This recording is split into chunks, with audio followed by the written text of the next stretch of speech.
શું તમે કરોડપતિના દીકરા છો?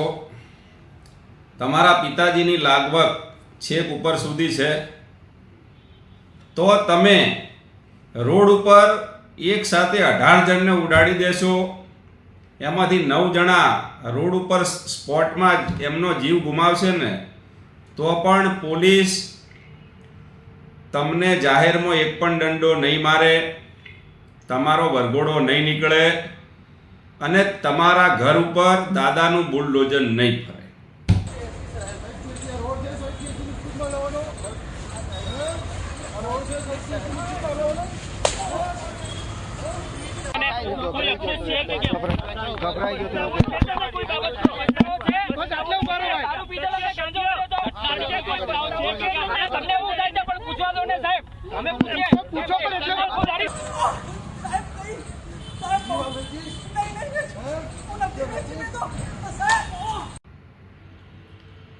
નમસ્તે મિત્રો, હું અતુલ દવે.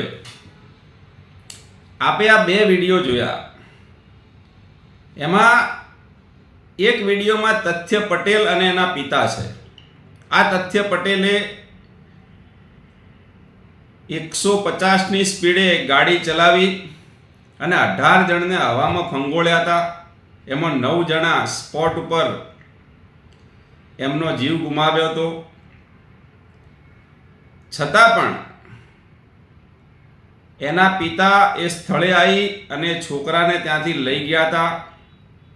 એને 12-13 કલાક સુધી હોસ્પિટલમાં દાખલ કર્યો હતો અને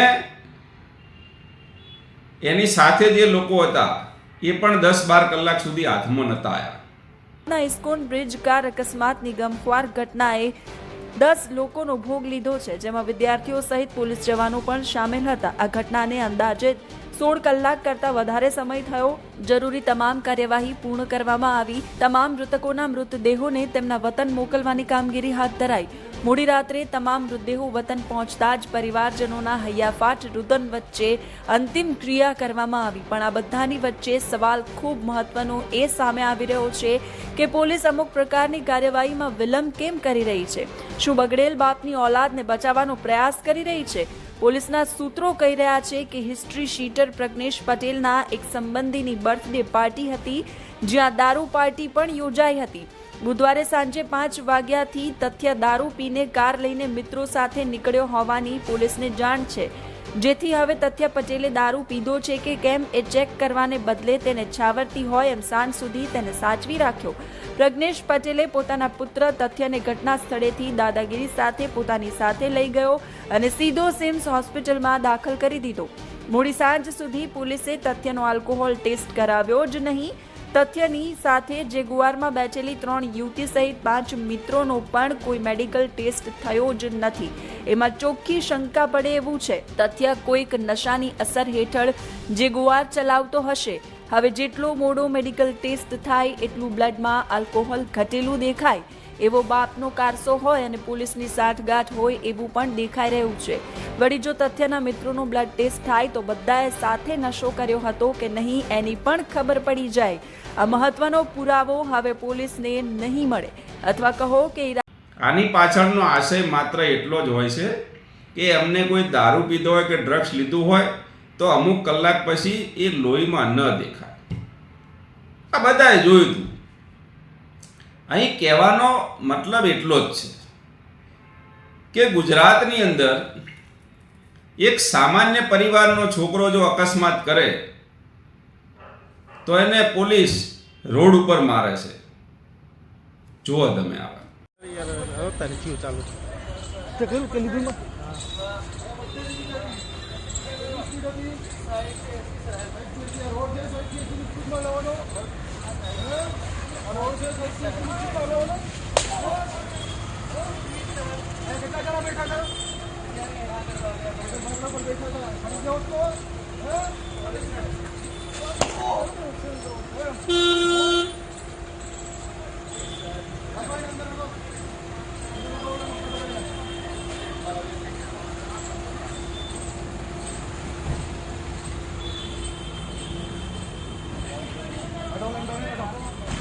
Profesor આ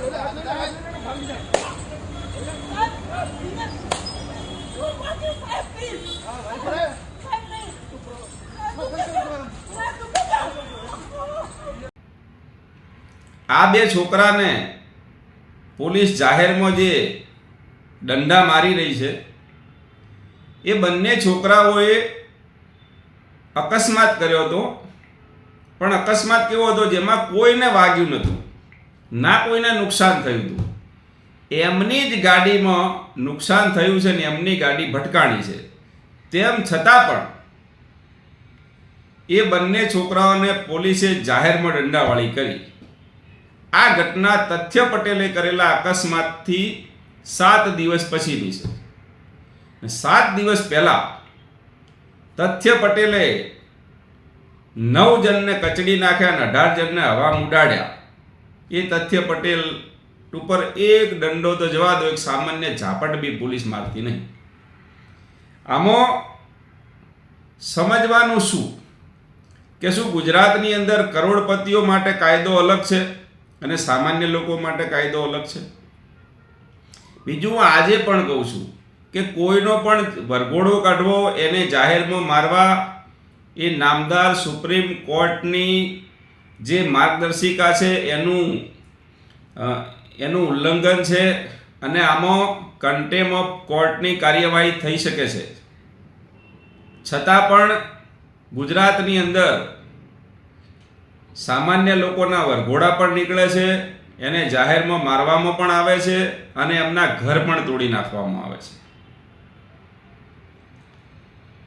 આ જુઓ, જે માણસ 10-10 જણને ઉડાડે છે એ માણસ કેવો મસ્ત મજાનો પોલીસની સાથે ચાલી રહ્યો છે.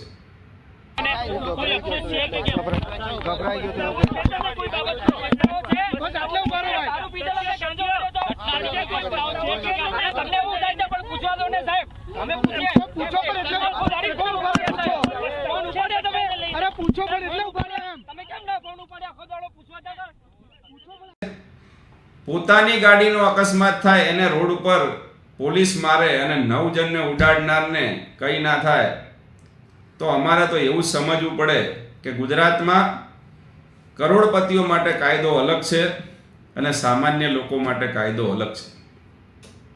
બીજું, અમુક એવા લોકો ગુજરાતમાં છે કે જે સાસવારે આનો વરઘોડો કેમ નથી નીકળતો, આનો વરઘોડો કેમ નથી નીકળતો એવી વાતો કરે છે. એવા મિત્રોને પણ વિનંતી કરું છું કે તથ્ય પટેલ બાબતે પણ 2 શબ્દ બોલો, કે પછી ક્યાં તમને બોલવામાં તમારા અમુક સંબંધો આડા આવે